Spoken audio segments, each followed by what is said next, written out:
प्रभात दोस्तों, कैसे हो आप सारे लोग। आज आप लोगों के लिए बुधवार की कविताओं की ये जो आसर है, हम लोग बांग्ला में आशुर मतलब या आसर मतलब एक सम्मेलन को समझाया जाता है।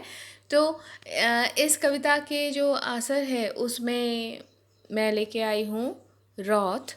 इस कविता को इसके लेखक हैं श्री तीन कोरी पात्रो। तो शुरू करें। रौथ यानी कि रथ।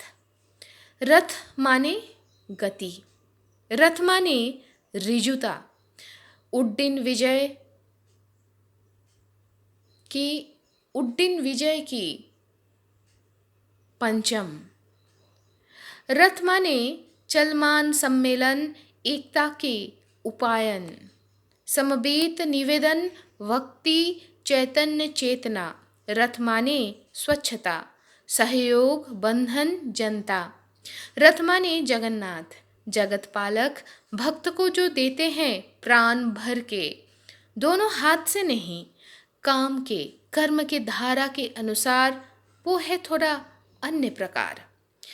वे हैं अकृपण, अपने हाथों से, अपने कर्मों से, कर्म के मूल्य बोध से, कर्म से, सहजता से वो समझाते हैं।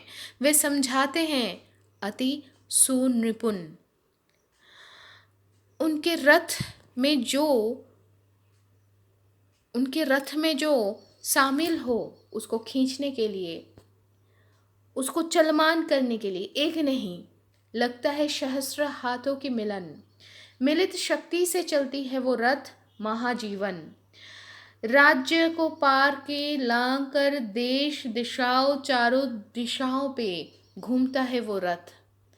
संप्रति के वाहन है वो, प्राण की दृढ़ बंधन है वो, अचल को सचल रखने की महारन है वो, महासंग्राम रथ जीवन के जयगान है वो।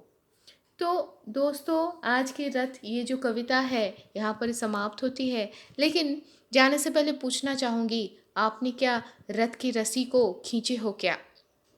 रथ के रस्सी को खींचे हो क्या? अगर नहीं खींचे हो कोई दिक्कत नहीं। ये समझना है हमें ज़रूरी कि हम जो ये कर्म, हमारी जो कर्म है, हमारे जो कर्तव्य है, ये जो कर्तव्य रूप साधना में हम जाने अनजाने में शामिल हैं, इस कर्तव्य को, इस साधना को हम अगर अच्छे से निभा पाए तो वही उस रस्सी में अपना श्रमदान के बराबर हो जाता है। मेरे क्षुद्र बुद्धि से यही मुझे समझ में आता है। तो जाने से पहले हम कहना चाहते हैं कि हम हमारे कर्तव्यों को सच्चाई के साथ और प्यार के साथ निभाने की जी तोड़ कोशिश करते जाएंगे, और आशा करते हैं कि इस कर्म रूप साधना में हम सफल रहेंगे, माँ बाबा के आशीर्वाद से, गुरु की कृपा से और परमेश्वर की इच्छा से। तो आज के लिए यहाँ तक ही।